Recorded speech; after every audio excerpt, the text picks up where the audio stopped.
Welcome to anybody that's watching this video after the fact. You wouldn't be watching it on YouTube anymore because now I'm truncating all the episodes just to the discussion, the movie discussion. I'm doing that on the Theonauts podcast as well, just their main discussion. The main discussion. Yeah.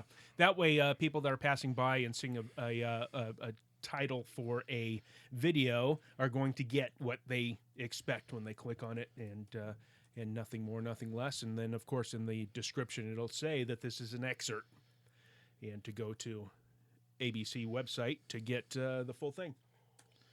Yes.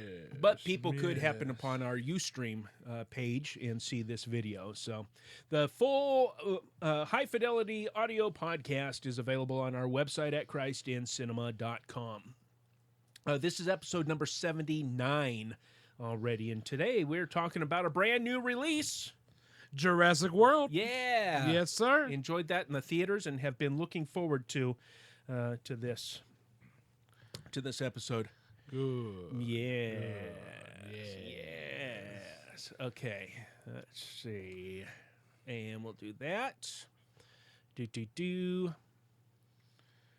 get the old cell phone on silent over here. Okay, you ready?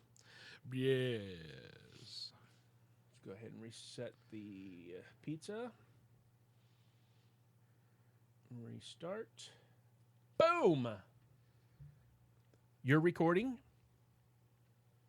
Let me double check that video.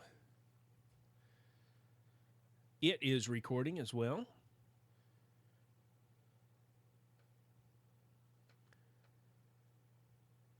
Here we go.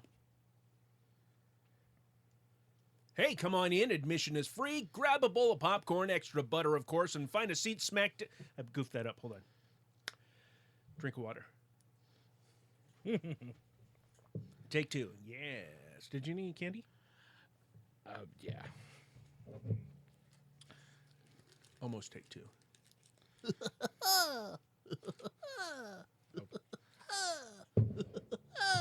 Man, that is loud on that thing.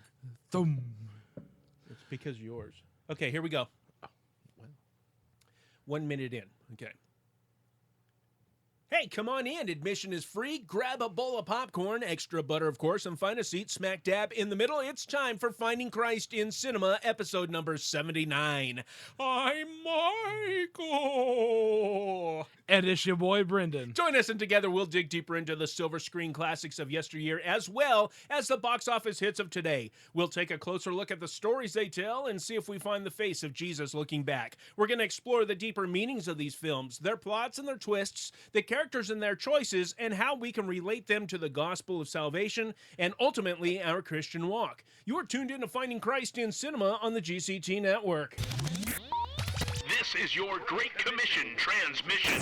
Hey, my boy Brendan, I think that's the first time I ever deviated from the introduction there. Yeah. So 79 episodes in, you're becoming a bad influence on me, I think. I'm sorry. Last week was all Brendan's Eve, and I was in a celebratory mood. Hey, what did we watch last week? Oh, last week we watched The Shining. Yeah, Stanley Kubrick's very own. Yeah. Because it ain't Stanley It King's. ain't Stanley King's very No. own. It's Stanley Kubrick's. Did you have anything that you wanted to add to that? Oh, no. Anything you wanted to take away from that? No. Anything you needed to clarify? No, I'm pretty much done with that movie. Hey, I thought that we actually we redeemed it for Christ. You can actually use that film, believe it or not. But you want to go back and listen to episode number 78, where we talked about The Shining, in order to because we did give some fair warning and said, if you haven't seen this movie yet, don't, things like that. And you want to catch up and see how can we pull Christian or biblical themes out of such a disturbing movie. I don't know. Go back and listen to that. Let us know what you think. What are we talking about this week, Brendan? Well, we're talking about the very, very freshly released Jurassic World. Oh! Excuse me. Do you want a mulligan? Sure. Right off the bat. Oh, we're talking about the very freshly released Jurassic World. Yeah. A big summer blockbuster popcorn movie. You want to go to the theaters? Wait, I need to get my big giant bucket of popcorn. Here we go. Okay. Extra butter. It's not about control. Stand down. It's a relationship. based on respect. These animals are thinking, I gotta eat. I gotta hunt. You gotta be able to relate to at least one of those things.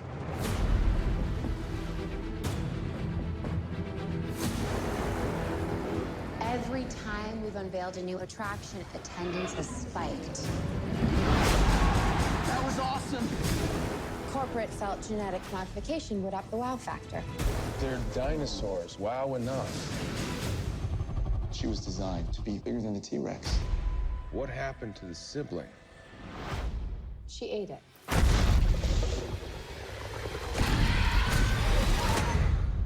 We have an asset out of containment.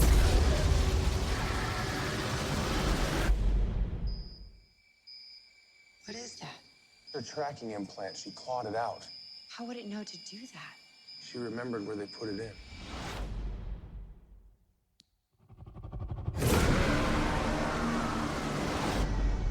Oh, God. She's killing for sport.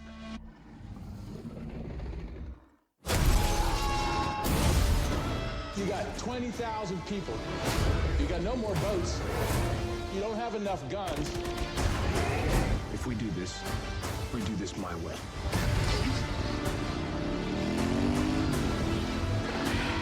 We got eyes on target. Light it up!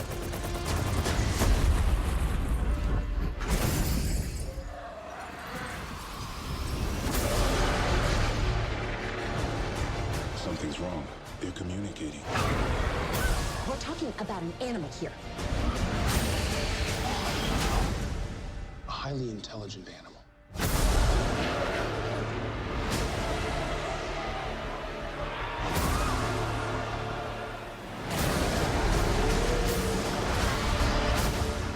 That was a big film. You know, I think that Chris Pratt may have taken the summer 2 years in a row.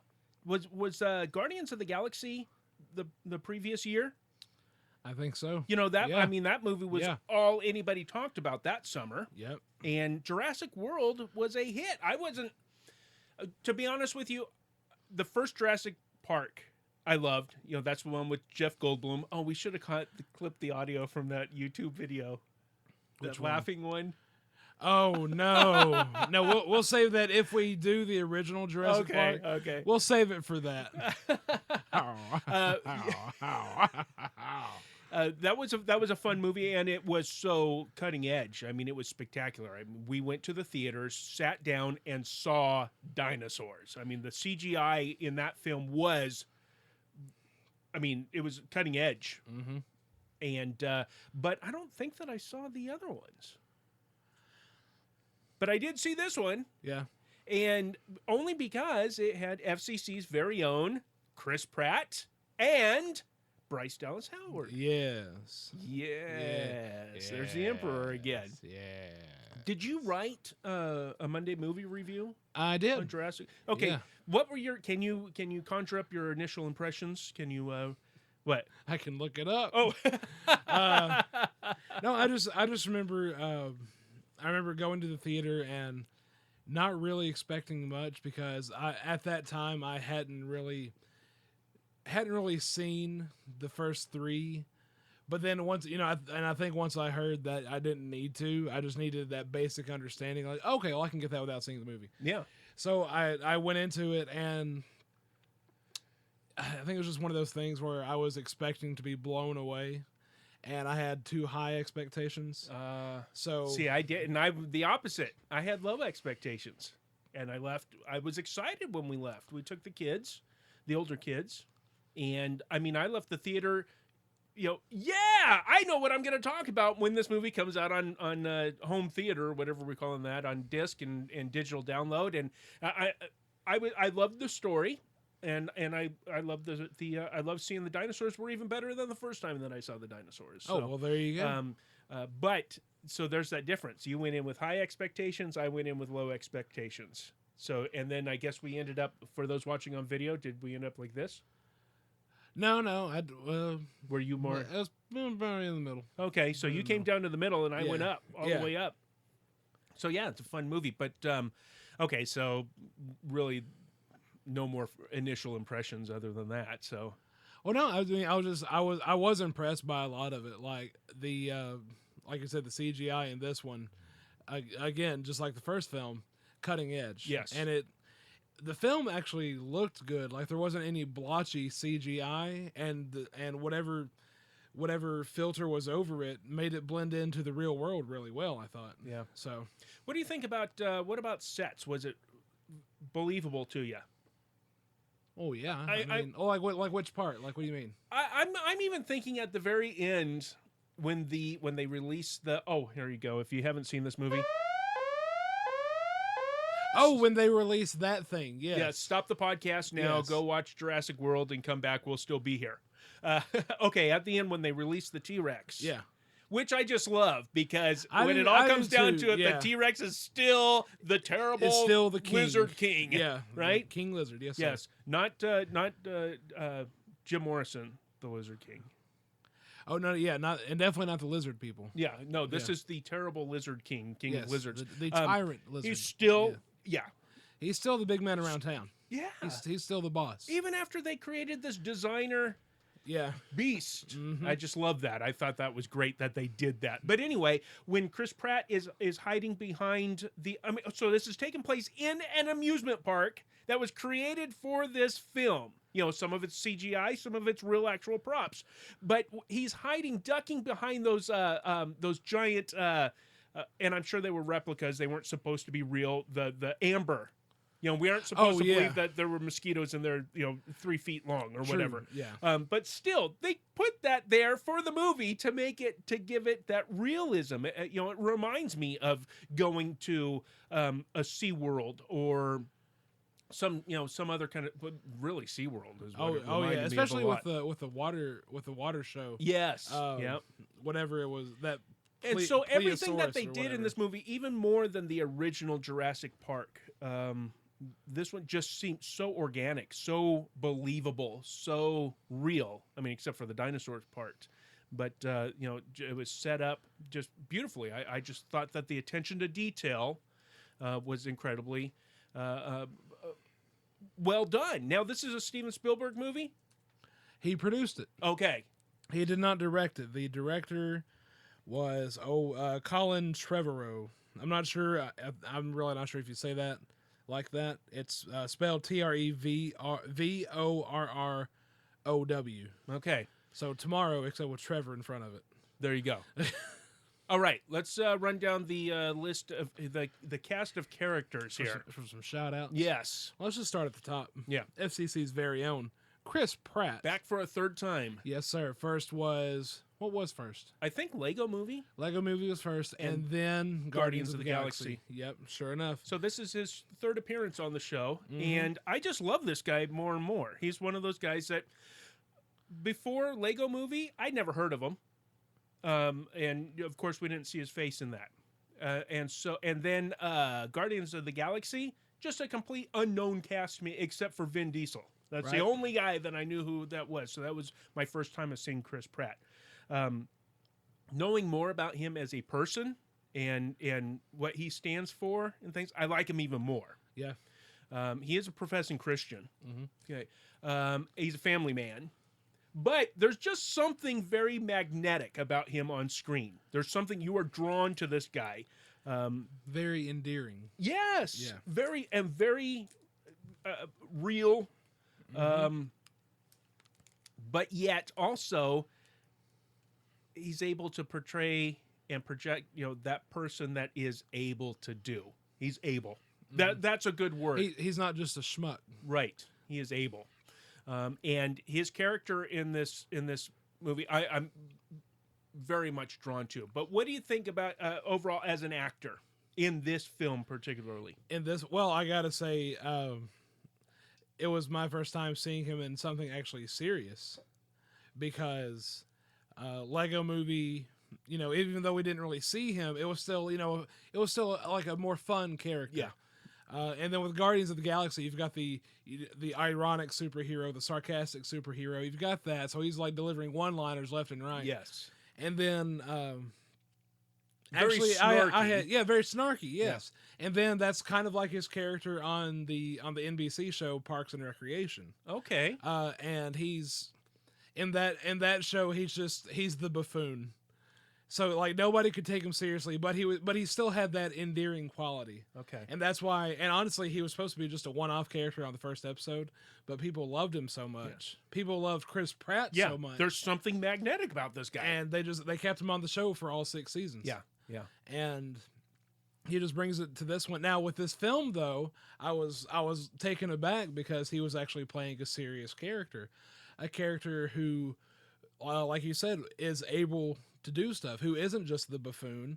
And now granted, he still had his funny moments. Right. Which I'm glad the writers still and let that's him Chris have. Pratt. So yeah, he was able to shine through on that. Okay. Bryce Dallas FCC's very own Bryce Dallas Howard. Yes, sir. And as Claire. Yeah, we got a. Wait a minute. Was that her? What was her name in The Village? Oh, I don't remember. Was it Claire? I don't remember. Hold on. Okay, you look that up. You talk about her. I'm just gonna look at. I mean, she hasn't been on the show. Well, The Village is the only time we did that movie a long time ago. That was a great film, and that's the only thing I've ever seen her in. I've never seen her. What's that? The women under Ivy. the water. Okay, Ivy Walker. That was it. Yes, Ivy Walker. Mm-hmm. I've never seen her in anything else, but I was excited to see her in this because of The Village. Right. And she's a great actress. Let's see. You would think that she's in film, the classic Hollywood nepotism. Her dad is Ron Howard, one of the most famous people, most powerful people. By the way, that whale movie is coming out pretty soon with Thor favorite actor, Chris Hemsworth. In the Heart of the Sea. Yes, in December. And that is directed by Ron Howard. Yeah, there's something else coming out in December. I just can't. I don't know, but I'm really looking. La la la la la la. La la la la la la la. No, it's not Star Trek. It's not ringing a bell, huh? No, it's not. It's not ringing any Federation bell or. Okay. Never tell me the odds. Anything. No, it's. Whatever it is, it's real. Okay. Whatever it is, it's real, and that's a reference to the trailer. If you didn't catch that, okay, all of it. Boy, you're getting me off on rabbit trails now. So Bryce Dallas Howard, yes, yes, another fine actress, and what's going to be my main point later, because I'm going to focus on her ability to transform her character to go from one place of mind to another, and. It's a good talent to have. It's got to be hard for people like Bryce Dallas Howard, and there are plenty of others, Michael Douglas, other children or offspring of very famous actors, directors, Hollywood people. It has to be hard for her to say, yeah, my dad is Ron Howard, and he's been on screen since he was knee-high to a grasshopper, but I know... I'm doing this because this is what I do. Mm-hmm. This is my art, and I think she is a fine actress, and I want to see her in more things. She's funny. Her timing is great. Her there's just so many different facets that's enjoyable to watch about her. But there's another the character that I am going to focus on today, Mr. Masrani, played by FCC's very own Irfan Khan. I don't know. I'm sorry. Old Pie. Adult Pie. Yes, Adult Pie. Yeah. I love this guy. Yeah. And I want to see more of him as well. We were talking before the microphones were hot, and said that I think that every scene that he is given, he owns it. Just takes ownership of it, just knocks it out of the park. What do you appreciate about him as an actor? So this is 2 movies that did we do the Spider-Man movie with him? Did we do any Spider-Man movies? I don't think we have. He was in the Andrew Garfield Spider-Mans. He was the guy that was backing the Lizard Man doctor in the first one. Oh, that's the first Andrew Garfield Spider-Man. No, we haven't talked about it. Okay, because he's the bad guy, or I guess you could call him a bad guy. in that one. But anyway, so talk about him as an actor. I like him. He has a very distinct way of conveying certain character traits. Like, as we'll talk about with Masrani, Masrani, he's a man about business, but he's more about enjoying life. He's more about life. And living. And seeing Irfan Khan portray that, I love it. Yeah, yes. It warms me. Yes, that's a good way to describe it. It does warm you. Yeah, it's like in the helicopter scene, which we both have clips for. You just hear the love of life coming from him. I don't want to give away too much, or I don't want to leak too far into Ebenezer Scrooge and A Christmas Carol, but I keep seeing Claire being Scrooge, and think, what about business? And then Masrani saying, "Mankind is my business." Yes. He is a guy watching him, and just as you're talking about in that scene, in the helicopter scene, it dawned on me. You know what? This is a guy I would love to just sit down and talk with him. And just get his point of view on things. Yeah. As a person, obviously, what I've seen him in 2 roles, he's portraying a person. He's acting. So he may, in real life, he may be a right stinker. We don't know, but you would like to think that you could sit down and get away from, shed all the pretense and everything, and have a nice conversation with a person like that. But then again, it just might be because I'm endeared to the Indian accent, right, which I am. I mean, I admit it. I love that. Okay, Vincent D'Onofrio, D'Onofrio as Hoskins. I think this is the first time I've seen this actor. No, he's a character actor. You've had to have seen him in other things. Well, let me look. I mean, Hold Full on. Metal Jacket. Been a while since I've seen that. I've never seen it. Been a while since I've seen the first Men in Black. Wait a second. They're making a Chips movie? It's in pre-production. He's in that. Get out of here. He's in the, a lot of things. All kinds of stuff. Well, yeah, he's doing a lot of things. That doesn't mean I know him. Okay. You know. Well, so what'd you think? Blah, blah, blah. Oh, no, he was... I liked him. I liked him as the character. I liked him as the actor. And I was still kind of drawn to his character. Now, earlier I said I liked his character, but that may have been a poor choice of words. I think so. But I was still drawn to him because he was that character that we've all seen. Like, he's only the bad guy because he thinks what he's doing is right. And he's so adamant about it. Yeah. And that's what most villains are. You know, they have that one thing that changes their whole outlook on any given situation. And he has that one thing. And I think he is an actor. I think Vincent as the actor portrayed that excellently. Okay. So. Okay. I think just his acting chops, almost every scene, like where he's like, chewing something, there's something, whether it's a sunflower seed or something, and he'll finish that as, in between, delivering a line. And Yep.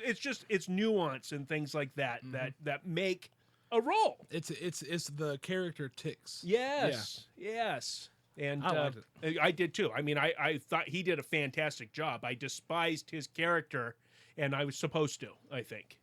Well, at least my personality type, that his personality type and my personality type, that character and mine, no, never the twain shall meet. Yeah. Never the twain tales shall meet. But anyhow, and so that was supposed to have that reaction on me. Okay, real quick, let's go through these other ones real fast. Gray. Ty Simpkins, the younger brother. Yes, sir. Great little actor. Yeah. I thought. My favorite scene when Bryce Dallas Howard, when Claire tells them, in the back, they're in the van trying to be safe from everything that's going on. She says, "Yes, hold hands. I'm never leaving." No. Oh, wait. Later on, when they're out on the hunt. Oh. She's trying to close the window so they can't see, but she said, "Sit there. Put your seatbelts on." No, there's no seatbelts. There's no seatbelt. Just, hold hands. And then that pause, and then with the little, you just see his hand just reach out, and his older brother slaps it away, but then he puts it back out there. That was good. Yeah. This isn't the first time I've actually seen Ty Simpkins, and I did not realize it was him. But he is the son in the Insidious series. Oh, okay. And if you want to talk about horror movies, I really think at least Insidious Part 1 and Part 2 not so much about part 3, but part 1 and part 2 are two of the top ones out there right now. Really? I personally think so, because they're going about the horror genre in a different way, and I appreciate the novelty of it. Okay. But I also appreciate It's not the steady substance. cam kind of or whatever handy cam. What do they call that? Oh, found footage. Yeah, it's not found no, footage. No, I can't definitely stand that. Definitely not. Like the writers and directors, and it's the same person. Okay. But the writer and director of the Insidious films, they're all about the art, the technique, but it's not so inaccessible that nobody can reach into it. I like it. So. Okay, so what do you think? Do you think we'll be seeing Ty Simpkins for the rest of his life? Do you think he's in Probably so. He's not going to be one of those. Well, if I was going to say, if he doesn't take that familiar path of all child stars, yeah, yeah, we talk about Ron Howard starting off as the Opie, but look what he's become. yeah, powerful. That doesn't happen to every child star, though. No, It's very few. Yeah, Very few. so I hope we see more of him. Yeah, I thought he he's was a cool just guy. a fantastic little actor. What about his older brother, Nick Robinson, playing Zach? Hadn't seen him in anything before. There's something about him that seemed familiar. I didn't click on him to see if I had seen him before, but Oh, yeah. But I was definitely getting the older brother vibe. yeah, He pulled it off. Definitely well. Yes. He pulled it off, and then the transition. And for me, it was really the transition between the that antagonism between the brothers. Well, actually, between him towards his little brother. The little brother's always open, but was at the water show with the big. Gigantic thing that eats the shark. That's when, because then all of a sudden, then the older brother goes, this is cool. Yeah. This is cool. He finally loosens up the reins a little bit. He defrosted, thawed. Yeah, And there said, you hey, go. you want to go find some other cool stuff to look at? Yeah. And So they then, started having a good time. let's go to the gyrospheres and then get trapped in with the And then with the Tostito down. and then when he turns to give his little brother comfort, it was delivered in a very realistic, believable way. It wasn't clunky at all. And so great acting job. I liked Jake Johnson as Lowry, the guy working at the control room with the Jurassic Park T-shirt and the dinosaurs all over his desk. yeah. Where'd you get that shirt? Got it on eBay. eBay. And then I love this. I love little inside jokes like this. But when he starts talking about the first part, Yeah. I'm like, well played, sir. Yeah. Well played. The first part was awesome. They didn't need all this genetically modified stuff. They just needed dinosaurs. The real dinosaurs. Dorita Dawn or the Pepsi Sore. Yes, that was a good character. I really enjoyed that character. Yeah. And then his sidekick was Lauren Lapkus as Vivian. Yeah. Yeah. But okay, what about Owen's buddy, his partner, Omar Sy as Barry? Pretty cool. Yeah, I thought that was a good character, and the way that he was able to portray the convictions that he and Owen both held. This project that they were working on together.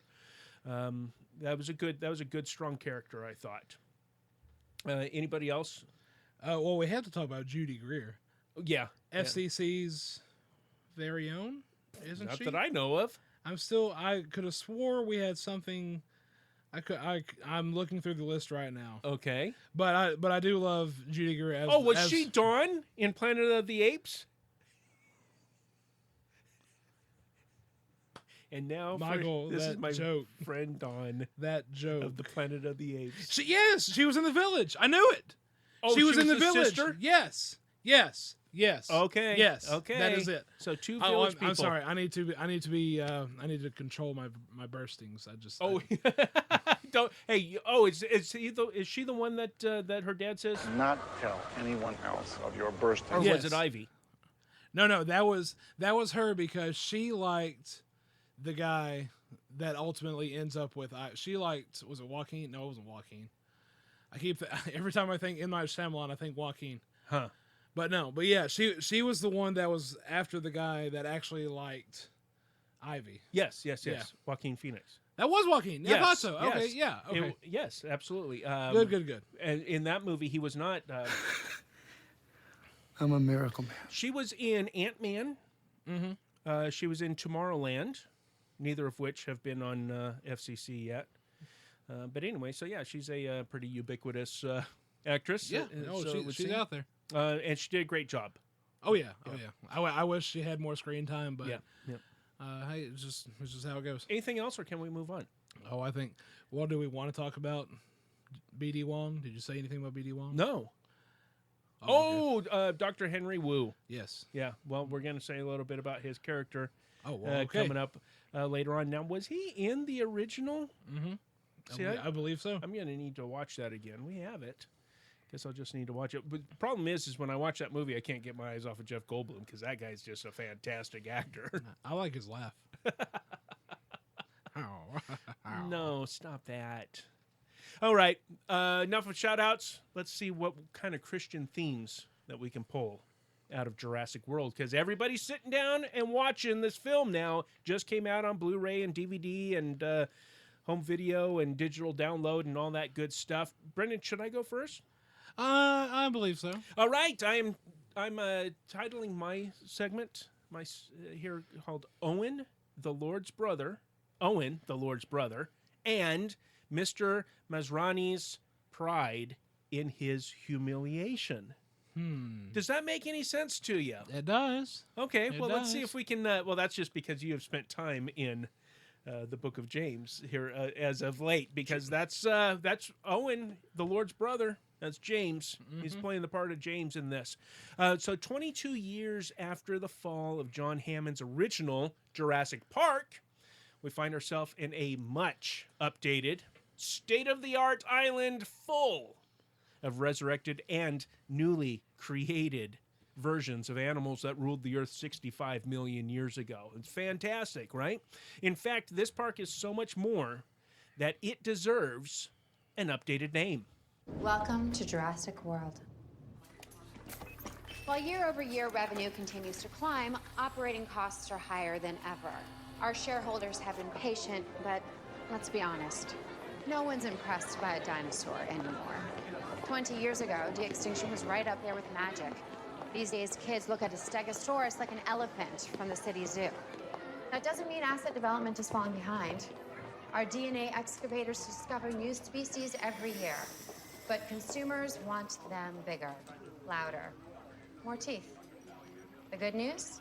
Our advances in gene splicing have opened up a whole new frontier. So we meet Claire right off the bat. That's right. The highly organized, high achiever that sells the park to potential investors. That's who she's speaking to. We need investors. These folks from Verizon or whatever gigantic corporation are there.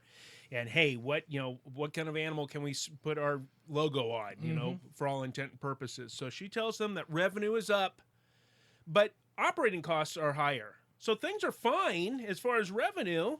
It's upward trajectory, but it costs more and more money to run this place. So that's not a good thing. And the problem is that the revenues aren't up enough because no one is impressed by dinosaurs. They're common. They're not holy anymore. They are not sanctified, set apart. They're common. The wow factor is gone. It's all gone. All the shine. No more shiny chrome. Oh, no more shiny chrome. Okay, so the consumers, they want what all consumers everywhere. I love this movie. It's a great commentary on consumerism and mob mentality and all that good stuff. Consumers want bigger, louder, more teeth. More teeth, that's right. But the good news is that we can accommodate, says Claire.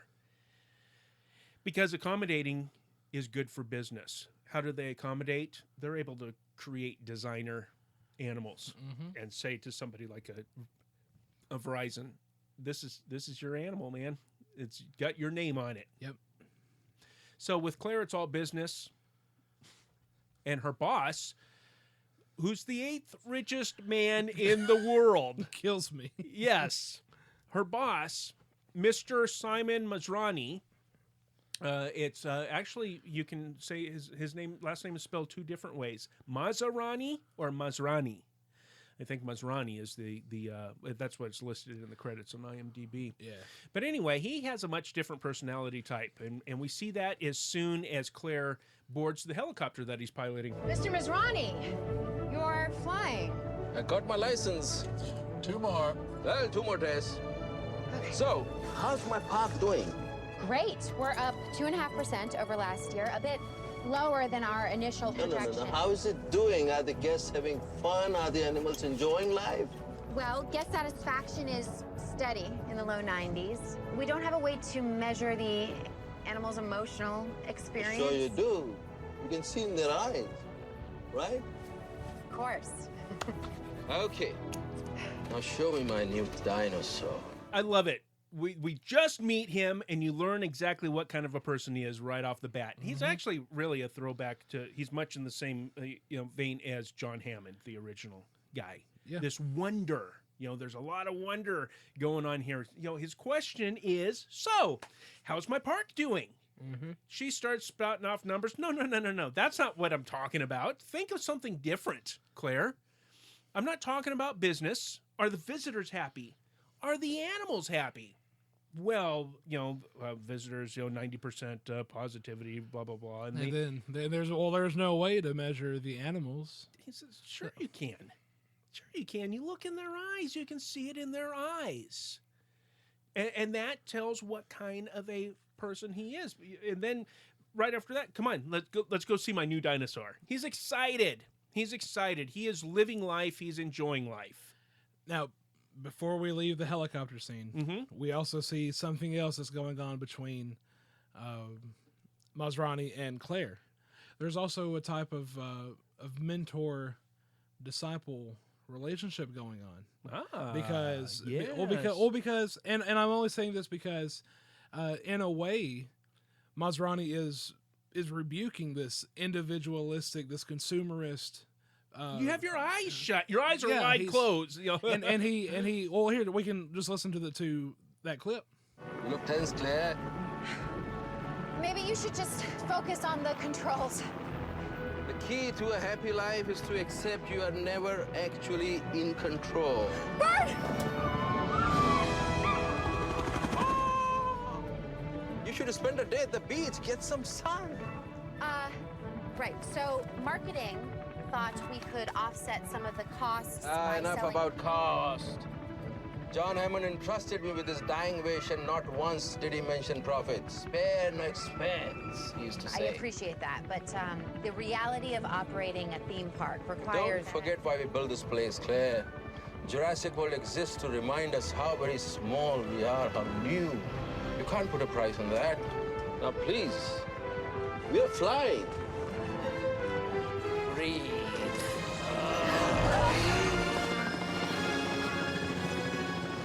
This is why I love the helicopter scene, and I wish there was more Masrani-Claire interaction. Just because we see this dynamic between these two characters, we see Masrani as a type of mentor, a leader, and a teacher. Yes. And then a we rabbi. see a rabbi. Yeah, and we see Claire as a student and a follower, and I will go as far as say a disciple, because you like even Masrani himself set John Hammond, the character from the other movie, as like what he is aspiring to. Yes. And then he taught me. Yeah, and now he's trying. It's almost like he's trying to pass on the park to Claire, to get her ready to take it over one day. And and what's good about this scene is that we see the thematic conflict. Yes. We see self-oriented versus family-oriented, society-oriented. What's good for the whole, not just what's good for the business side. What makes the money? Well, yeah. In but fact, what's the enjoyment? He wants everybody, person and animal, to enjoy the blessings of life, to enjoy being. And she's not. She is not. But, Brendan, he does have a business to run. And he's got a board of investors to answer to. He's got the public to thrill, right? So, well, what about... Okay. Huh. Well, I was going to say, they're both trying to be good stewards of this park. Oh, boy, there is a good... we could go off on a... gigantic rabbit trail on that. They're both trying to be stewards, but they're both going about it differently. And just as a sidebar, it's oftentimes people love to use, especially in the church. Well, I'm just trying to be a good steward, of the Lord. You can do that wrong. Yeah, and she's doing it wrong. Other people are having to pay the price in her life. Owen, her nephews, her sister. Yeah. Because she's trying to be a good steward? She's cutting off the family ties because she thinks that is what equals success in business. She's straining out a gnat and swallowing a camel, Yeah. so to speak. Yeah. But anyway, so he wants to see that new designer dinosaur because we need bigger. The public wants bigger, louder, And more teeth. and more teeth. Think it'll scare the kids? The kids. This will give the parents nightmares. Is that good? It's fantastic. So he knows what people are wanting. Yeah. He sees his new dinosaur, and that's just a great scene. He basically says, "This is just what we need. This is fantastic." Yeah. But he's saying it. He is saying it out of ignorance. He doesn't really know what he's looking at. True. So once the worst happens, Brendan, and that dinosaur gets out, this designer dinosaur gets out, the special forces are sent in to take down what was this thing called? An Indominus Rex? Indominus Rex. Okay. They're sent in to take it down. And Owen, our hero, the Lord's brother, he comes in and he sees that this is not gonna end well because they are not armed. They're not armed to kill. You're going after her with non-lethals. We have $26 million invested in that asset. We can't just kill it. These men are gonna die. 300 meters to the beacon. You need to call this mission off right now. They're right on top of it. Call it off right You now. are not in control here. Okay, so now we know the problem that Mr. Masrani is in. Okay, yes, he loves life. He wants people to love life. He wants animals to love life. Everything is good. We're not in control once we learn that. All these wonderful things. But he's got to please the public. Yeah. He's got to please the board. He's got to please the investors. He has to. Yeah. And it has led to this. His new designer dinosaur that's going to be fantastic. Turns out, it's fantastic, all right. Yeah. It's a fantastic killing machine. It's a fantastic nightmare. Yeah, it is a fantastic nightmare. And so this is the moment because here comes Owen because they need help. Owen knows what he's doing. Owen is able. Yeah. Okay. Not Cain's brother, but the adjective. Yes. He is able. ABLE, not Yes. ABEL. Difference. And so, hey, you cannot send guys in there, Owen says, with non-lethal weapons. They are not going to stand up against this thing. And Mr. Masrani says, listen, here's the facts. We cannot kill a $26 million investment. Asset. Yes, asset. We cannot kill an asset worth $26 million. And of course, the men are killed. And Owen makes it clear that the situation calls for lethal measures. Asset containment can use live ammunition in an emergency situation. You have an M134 in your armory. Put it on a chopper and smoke this thing. We have families here. I'm not going to turn this place into some kind of a war zone. You already have. Mr. Grady, if you're not going to help, there's no reason for you to be in here.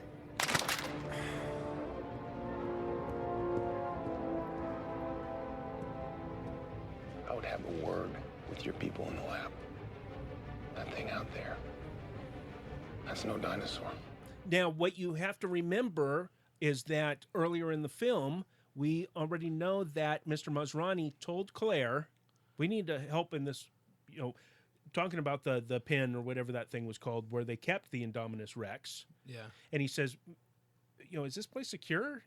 Maybe we're not seeing something. I want you to go and talk to, and it turns out to be Owen. Yeah. Okay. We need his, so he can come and see something that maybe we can't. We already know that Mr. Masrani has confidence in him, and knows that Owen is able to see things that we aren't able to see. So that plays into factor in this scene, because once Owen tells Mr. Masrani, you need to have a little heart-to-heart with the people in your lab, because this thing, that's not a dinosaur. That's the change in Mr. Masrani. I've been following a particular direction, and it was a noble direction. Okay, I'm trying to make everybody happy. Okay, I want everybody to enjoy life, people, animals, but I also need to make sure that the board of directors and the investors are also enjoying their time, their involvement with Jurassic World. And it led to bigger, faster, more teeth. They got what they wanted. They got what they wanted, and now people are dying. And Owen is able to make Mr. Masrani see, forget about your $26 million investment. This is for the greater good, because people are dying now. Go find out what this beast is, because it's not a dinosaur. So this is where we see, again, that he trusts Owen because he sees that something is terribly wrong. This dinosaur can do things no other single animal can do. A whole lot of different animals can do, but not one single animal. So he goes to the lab and he asks what this thing is. You know that I'm not at liberty to reveal the asset's genetic makeup. Modified animals are known to be unpredictable. Just kill people, Henry. That's unfortunate. What purpose could we have for a dinosaur that can camouflage? Cuttlefish genes were added to help her withstand an accelerated growth rate. Cuttlefish have chromatophores that allow the skin to change color. It hid from thermal technology. Really? How is that possible? Tree frogs can modulate their infrared output. We use strands from their DNA to adapt her to a tropical climate, but I never imagined... Who authorized you to do this? You did. Bigger. Scarier? Cooler, I believe is the word that you used in your memo. Oh. That's cutting to the heart. That is Stephen in the in the council, amidst the council, and say, look, you stiff-necked and uncircumcised person, you. Yes. It reminds me of a little exchange between a certain king by the name of David. By the name of and a prophet David. by the name of Nathan. Ooh. After an incident with a young lady who was the wife of another man.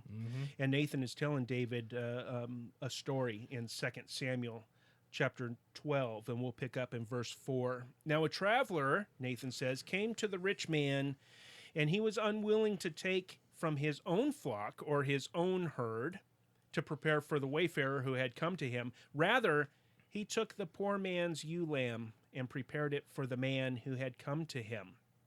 Then David's anger burned greatly against the man, and he said to Nathan, as the Lord lives, surely the man who has done this deserves to die. And he must make restitution for the lamb fourfold, because he did this thing and had no compassion. Nathan then said to David, you are the man.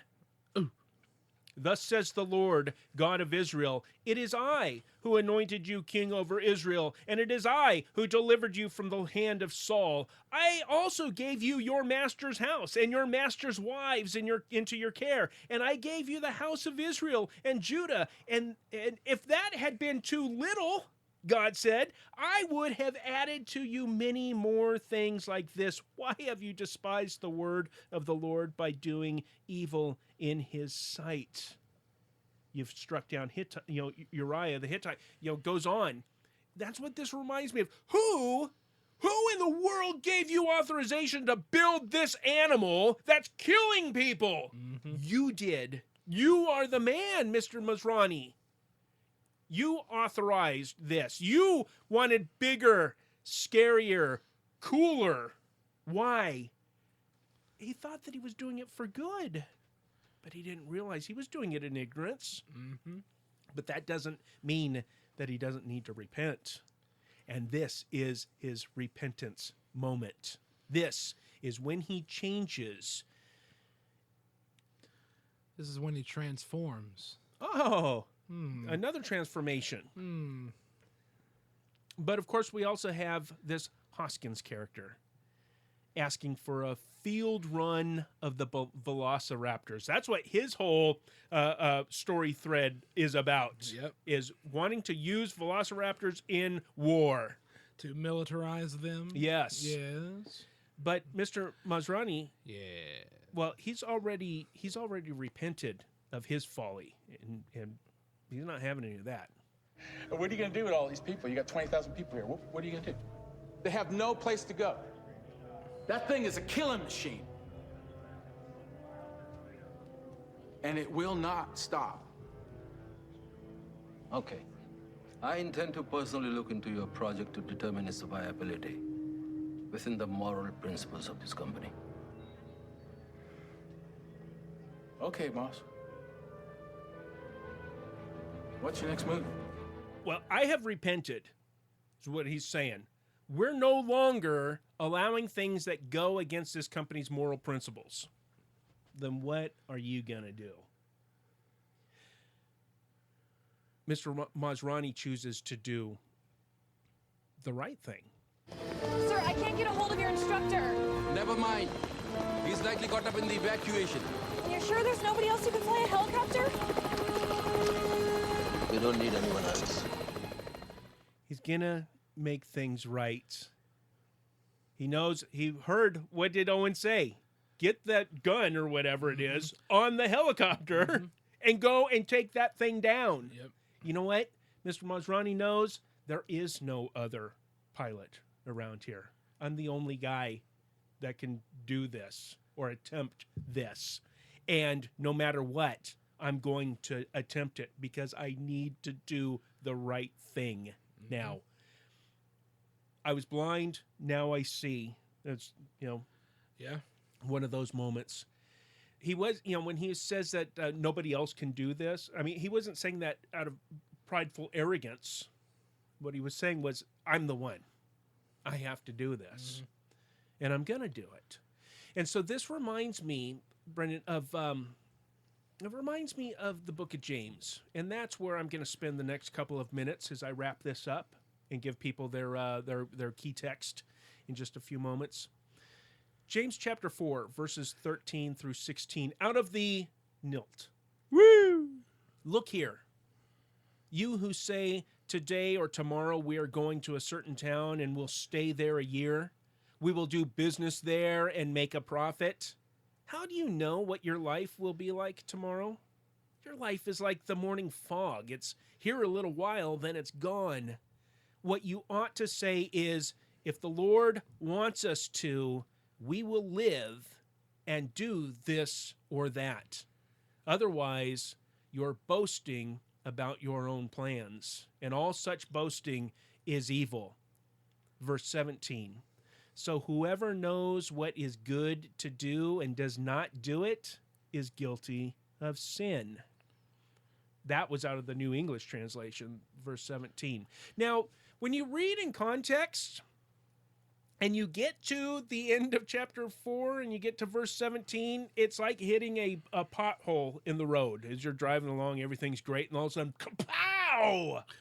It's like David Gaddy getting his truck stuck in the mud on his property, okay? As he is wont to do. And this is bad. I mean, it's shocking. And this verse doesn't fit there. It just seems like a non sequitur or an addendum, or it could be one of those cases where some scribe years later added that in there for some reason, because that happens. That's in the Bible. There are plenty of places where it's like, that wasn't in the original. That a scribe later on added that in, and years after that, somebody neglected the little footnote saying this is, we added this, and it just makes its way into the text. That does happen, but that didn't happen here. This is really there. And so I went to some commentaries to get some help on this, because when I get to a problem like this in the Bible, first of all, I don't gloss over it and say, whatever. No, right. I say, why is that so startling to me? Why is that? Why did I just hit a pothole? It shook the whole car, man. I need to understand what this is. I like the Expositor's Greek Testament commentary. Says, although this verse may be regarded as standing independent of what has preceded, which is what I just said, right? Sticks out like a sore thumb. What's this doing here? Yep. Hello? It is quite permissible to take it with what has gone before. What has gone before verse 17 of chapter 4 in the book of James? Well, all the way from chapter 1, verse 1. Okay? That's what's gone on before. Getting back to the commentary. Those to whom the words have been addressed had, to some extent, listen to this, and see if this is Mr. Masrani. Those to whom the words have been addressed had, to some extent, erred through thoughtlessness. Now that things have been made quite plain to them, thank you to James, the Lord's brother, or Owen. Now that things have been made quite plain to them, they are in a position to know how to act. Yeah. And that explains it to me. So now we can go all the way back if you want to. And I found some choice verses from chapter 1, verses 9 through 12 out of the net. That would be the New English translation for new listeners. Sorry, we do weird things on this show. Brendan and I. You just got to stick around with us because we have this we just get a repertoire going. Okay. James chapter 1, verses 9 through 12 out of the New English translation. Now, the believer of humble means, what does that mean? The poor person. The poor folk. Yeah. Now, the believer of humble means should take pride in his high position. What high position? Brother, we're priests and kings as Christians. So the believer of humble means should take pride in his high position. But the rich person should take, or the rich person's pride should be in his humiliation. Because he will pass away like a wild flower in the meadow. For the sun rises with its heat and dries up the meadow. The petal of the flower falls off and its beauty is lost forever. So also the rich person in the midst of his pursuits will wither away. Happy is the one who endures testing, because when he has proven to be genuine, he will receive the crown of life that God promised to those who love him. Mr. Masrani is a rich man. But we already know that he loves life. And he also knows that, hey, it's an illusion to think that we're in control. It's an illusion. We're not. Even the 8th richest man in the world. This is a good man. This is a good man. And he has been humiliated. Now, in context of this, of James, he's saying that the poor folks should take pride that they are kings and priests in the kingdom. They are equal to these rich folks who their pride should be in his humiliation. Just meaning, I know that who God is, and I humble myself before God. I repent. I'm going to care for my brothers in need. Right? All these things are I'm going to make sure that they are enjoying life. All these things that Mr. Masrani stands for. And it goes right back to, these people that are being addressed, in verse 17, though they erred through thoughtlessness, which is just exactly what Mr. Masrani's sin was. It was still sin, even though it wasn't done, spitefully. He saw because Owen told him, and he trusts Owen, and he has repented of his ways. So that is the message that I get out of Mr. Masrani's turnaround. So the key text, so when you are with Owen, or FCC's very own Chris Pratt, sitting on his double-decker couch, and you're talking to your friends and loved ones, watching Jurassic World, you can point to Mr. Masrani and his being, taking pride in being humiliated, knowing that he has a way out through repentance of this. Just remember James chapter 4, verse 17. So whoever knows what is good to do and does not do it is guilty of sin. Mr. Masrani no longer wanted to be guilty of sin, and so the right thing for him to do, he's the only guy that can possibly fly that helicopter. Yep. He goes out and he does it, no matter what the outcome is. And that is that's your acorn. Your acorn moment is when he gets on that helicopter to fly away to his death. Yeah, and so I think that's a good positive message, Brendan. As far as what I said, do you have any questions, comments, piggybacks, editorials, or off-the-wall remarks? No, I think you covered it. All right, so now we get back to our other character who's also going through a transformation. Yeah, I was going to say Masrani is not the only one that is transformed in this film, because we also see a transformation in Aunt Claire. Yeah. In Bryce Dallas Howard's character, we see the transformation from the self-orientation that we saw in that helicopter scene. And self-starter. And she's a go-getter. Yes, yeah. A real go-getter. Yeah, you know, buzzwords. Yep. And we see the transformation from that into the family-oriented person who then now cares for her nephews where she didn't before, or she cares for them more where she didn't as much before. She then cares about the relationship between her and Owen. She then cares about the relationship between her as the head marketing research whatever of the park and the people of the park, the guests. She now cares for human life. And it's a brief little joke, but we can hear it in this next clip. This does not feel safe. Can we stay with you? I am never leaving you as long as you live. No, him. Yeah, definitely him. see, like in that one brief moment, we have that rededication. Yeah. We have, look, I am never leaving you kids again. I've been looking for you everywhere. Yeah. I've been heart sick. Yeah. Finally got you. Yeah. You're not leaving my sight. Yep. And now she's being the protector that she needs to be. Yes. Because she is now able. She's able too. Yeah. Well, she wasn't before.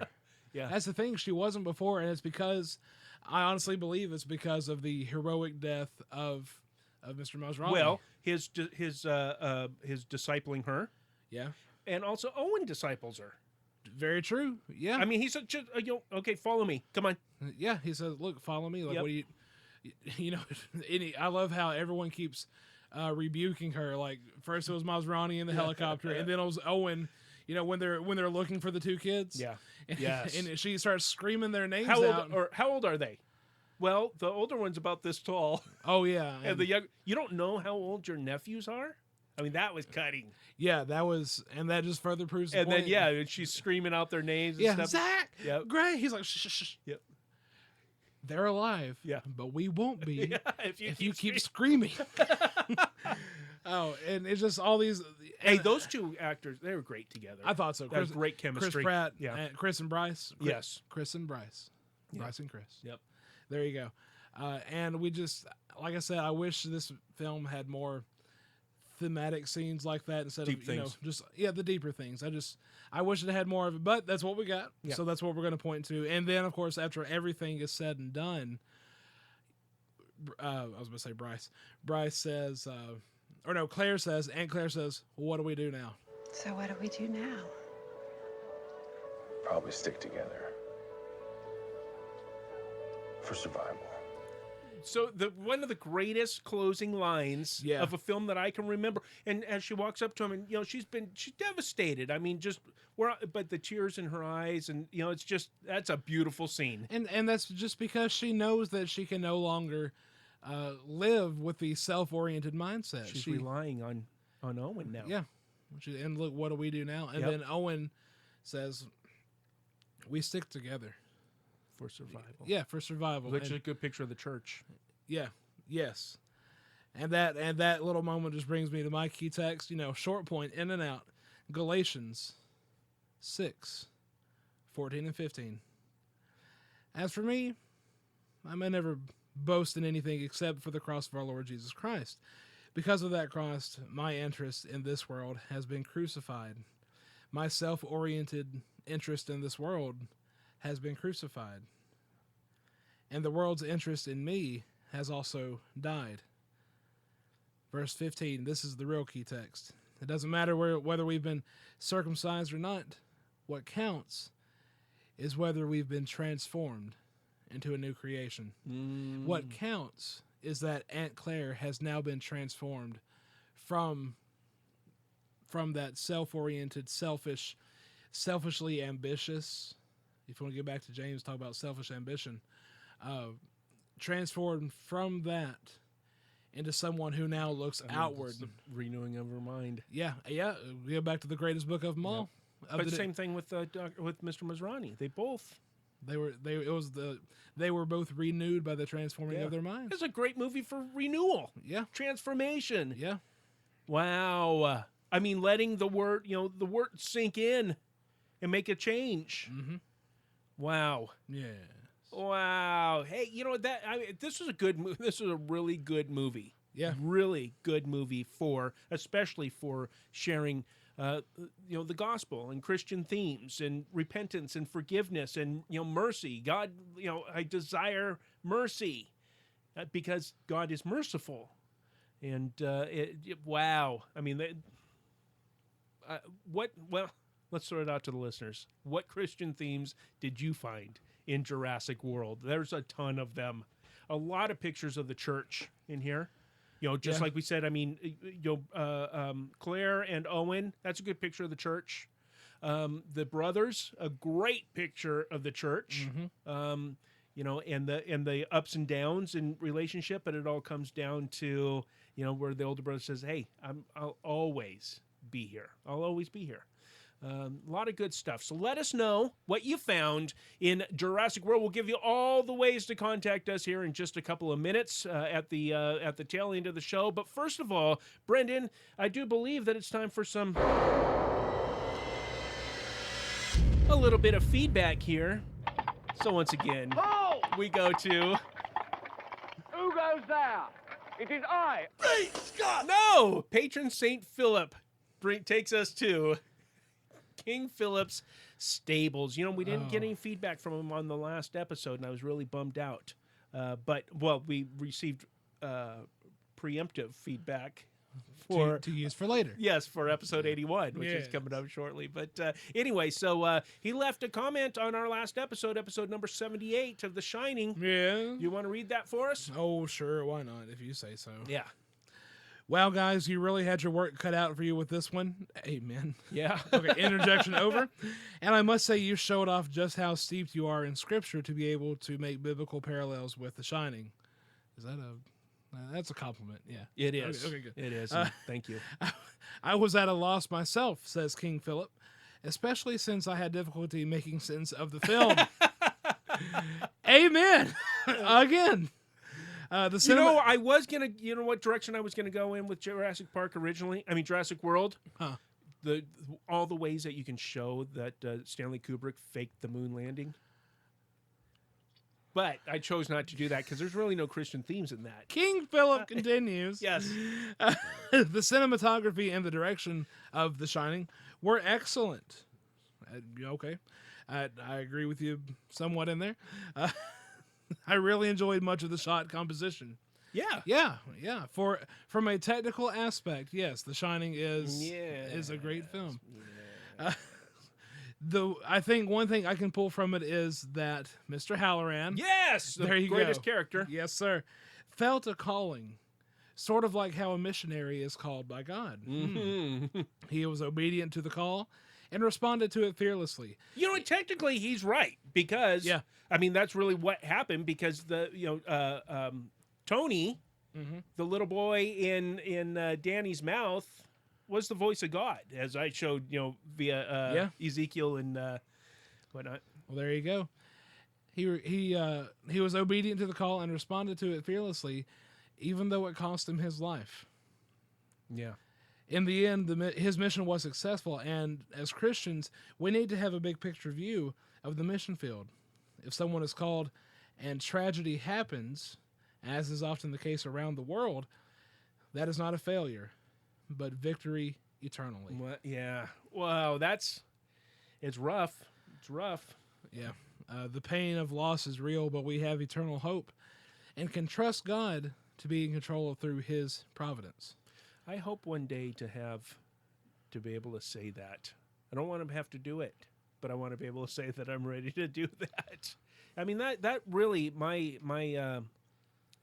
you talk about that passage from James and you know, the pride of the, that also applies to, I mean, I am humbled by martyrs. When I see, you know, Christians lined up by ISIS and being beheaded, I am humbled by those people. I mean, I look at them and say, "What? You are giants of the faith." It doesn't even matter how, you know, how well versed you are in your Bible. You have genuine saving faith. Yeah, that's humbling. King Philip continues, I think that sometimes the decision to be obedient may be the main struggle. Mm-hmm. Yeah. And could that be God's main concern at times when he gives a calling? Could it be? Yeah. I feel that God is calling me to do something. I can only hope to be as obedient as Mr. Halloran was. That reminds me of the new episode of the Theonauts when David is telling the story for the second time of him getting his car stuck. And, oh yeah, and then, you know, finally when he comes to his senses, and I mean, I can relate to that story in ways that I'm ashamed of. You know, he's telling that story. I'm like, oh my goodness, you and I really are brothers. And then when he's able to come to his senses and just pray and apologize. Right? I'm sorry. And you know how often I say that prayer? I'm sorry, God. I'm sorry for the way that I'm acting. And then he looks up and here comes his buddy with a winch on this big old truck. And as David puts it, God says, that's all I wanted.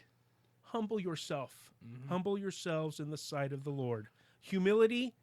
If you don't humble yourself, you will be humiliated. Yeah. Right? Mm-hmm. You know, and what a powerful lesson. What a powerful comment from patron St. Philip, as he is wont to do. Yeah, yes. Of course. Love the show, guys. Hashtag Gaddy Wilson. Hashtag Mawila Gimli. Yes. Yeah. Yeah. Oh, I got to cut the Emperor doing that. Great feedback. We didn't get anything else. Well, Ron, you know, little messages on Twitter and whatnot from Ron. Have you enjoyed Ron's gift yet, Michael?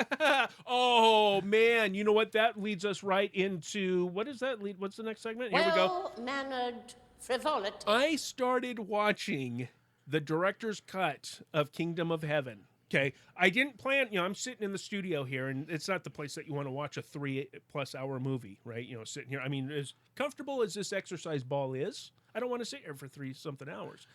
So I said, you know what, let me, because I had to convert this file into another format so I could watch it. Yeah. And I did, so if you need that, you know, just let me know. But anyway, I started watching it, and already at 11 minutes in, so we're talking so really technically not that far into the movie at all, because it had a big space at the beginning, and then it just had the, you know, scenery and blah blah blah. 11 minutes in, I'm just saying, you know, this is I've never seen this movie before. This is nothing at all. Already 11 minutes into it, it's a completely different film than the movie that we reviewed, you know, a handful of episodes back. And it is absolutely, well, I made my way about 45 minutes into it before I just said, I got to stop. I didn't even mean to watch any of it. You know, I want to be in a comfortable position to watch this film. It instantly went from, if you recall, when we talked about it on the show, I said that, oh yeah, I had seen this movie before, but I forgot that I had watched it. It didn't make that much of an impression on me. Right. Okay? There's something that got lost, right? And you know, from watching the movie, you even said I had a hard time making it through this film. Mm-hmm. The director's cut, one of my very favorite movies. I'm only 45 minutes into it. Man, it is absolutely. Hearing that, I get excited myself. Yes, and I need to see it. Unfortunately, I have to watch The Lion King as well. That's right, you do. Okay, what do you got? Birthday celebrations, sir. Oh, what'd you do? Monopoly and... Well, Monopoly got changed over because we had a fluctuation of plan changes. And, it started off, I pull up to Sir Richard the Lionheart's house. Yes. And we indulged in a little soup, but not just any soup. Soup as in the type of soup that the Seinfeld show made fun of. I've never watched the Seinfeld show. Well, okay, listeners, you may know of the Soup Nazi. Well, the Soup Nazi in Seinfeld in the show was actually based on a real person in New York who ran a soup kitchen, and there's just the story that one day Jerry and then the co-creator Larry David and some of the cast members or some of the crew were in the soup kitchen, and the owner himself comes out. This man. He comes out and he chastises Jerry and Larry for making the episode because he was portrayed in a very negative light. Oh. He had the name the Soup Nazi. Wow. and of course, and this is where I think it's incredible, as in unbelievable. I can't believe this is true or not. But then the soup guy says, "No soup for you." And that is the very line that the Soup Nazi used in the sitcom. So it was just that was a great gift, of course. Then what was the soup? Richard got me lobster bisque. Ooh. And crab and corn chowder. Oh, which I haven't had yet, but I had the bisque. Okay. Yes, sir. Let's see. There was that, and while we were eating some soup, we watched a little wrestling on the WWE Network. Not a sponsor. WW Network. WWE. Oh, okay. Network. For everybody? No. Okay. But not a sponsor. That's like wee. We watched not a sponsor. We watched the first, well, not the first, but one of two powerful matches between Shawn Michaels and The Undertaker. And then we took a break. We went to go get some Thai food. And then we came back with a little more people this time, and we watched part 2 of Shawn Michaels versus The Undertaker. Wow. Yes. And then we went out for a little Greek food. Yes, very, very ethnic. Yes. and then the Piece of Resistance. We went to go see Bridge of Spies. Oh, and? Sir. Yes? Very good film. Is it going to go on the list? Of course it is. Yes, sir. Oh, it was so good. Tom Hanks, Is it Steven a beautiful Spielberg. film? Huh. Beautiful looking, beautiful story. Yeah. Okay. And based in reality. Based on a true story. Yeah. Always love that. And then, of course, milkshakes at Steak and Shake. There you go. So there you go. Oh, and then main birthday gift was good times with best friends and an Amazon Kindle Fire. Hey, all right. Yeah. So now, with that, are you a Prime member? Not yet, but I'm heavily considering it. You get free ebooks. You get free stuff. Just like their Amazon Prime Video and TV shows and stuff. They do the same thing with books. Oh man! And I was looking through the other day, going, there's a lot of good stuff on there. Well, good. So you got yourself a little Kindle, and how's that working out for you? So far, so good. Nice. I'm liking it. Good thing. Hey, I watched another movie this week, and I don't know why, but. Was it in the Ron of the Red Oaks gift bundle? No. Oh. This was on Netflix, and it was a film called Transformers: Age of Extinction. No, I've heard of that. I just you went and saw it in the theater and had zero regard for it whatsoever. Yeah, I still do. Well, I gotta tell you this: if I have any regard for anything, it's for Marky Mark's neck hugs. I remember that was they were just so fun to watch. So anyway, I did watch that, and it was probably, I think, my favorite of the Transformer movies I've seen, which I've only seen. This might be my third. I saw the first one, couldn't stand it. Watched the Dark of the Moon one, and it was better, except for that's the one where I always point back to.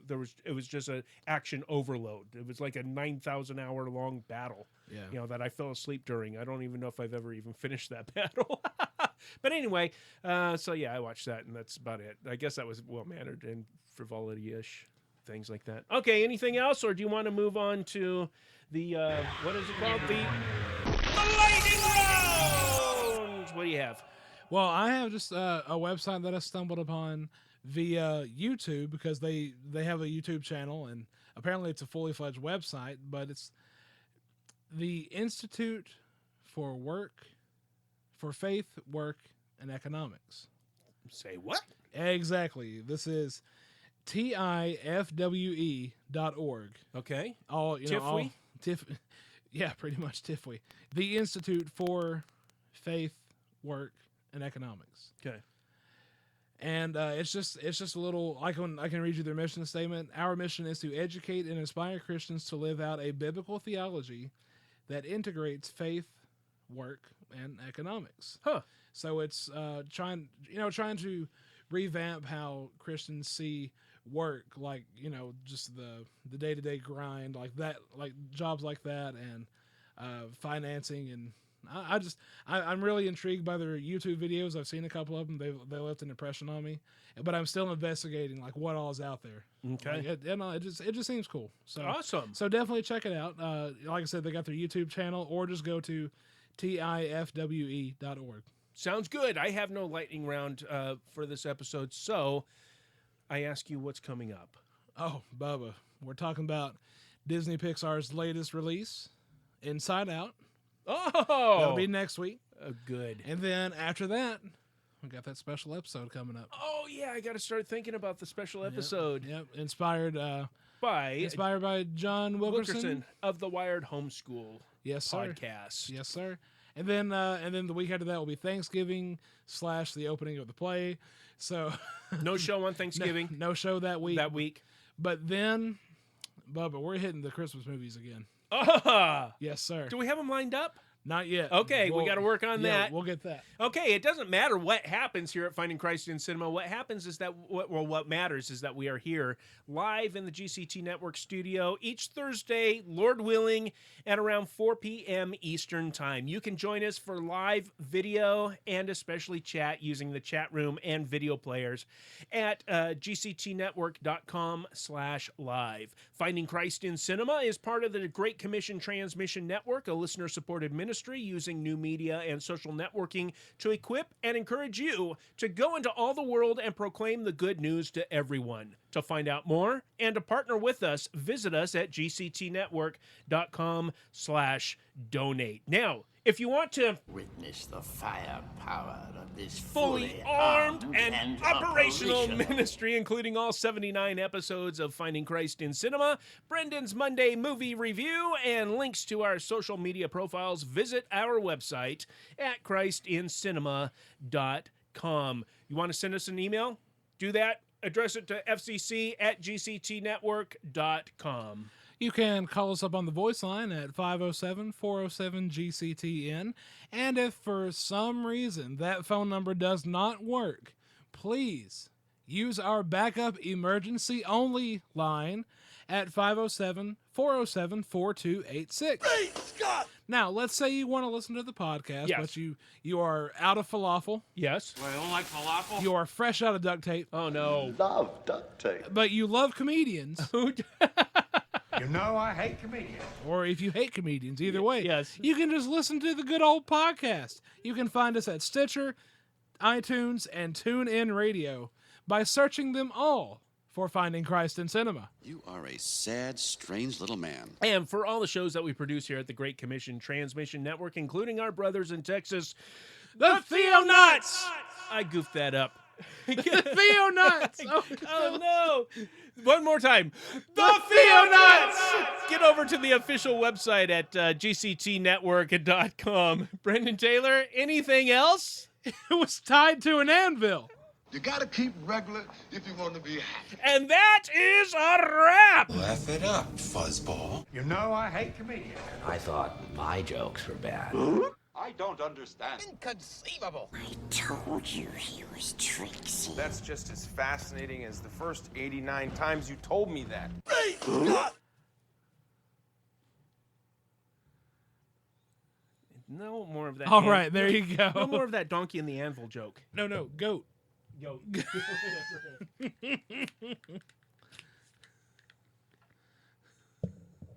I told it at work the other day. They had the same reaction you Sir, you have a cushion stuck to your ear.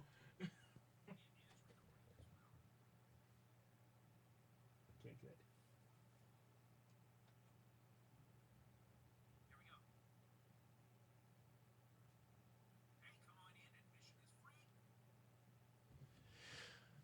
Is my intro written? Working on that. Okay. Great Scott!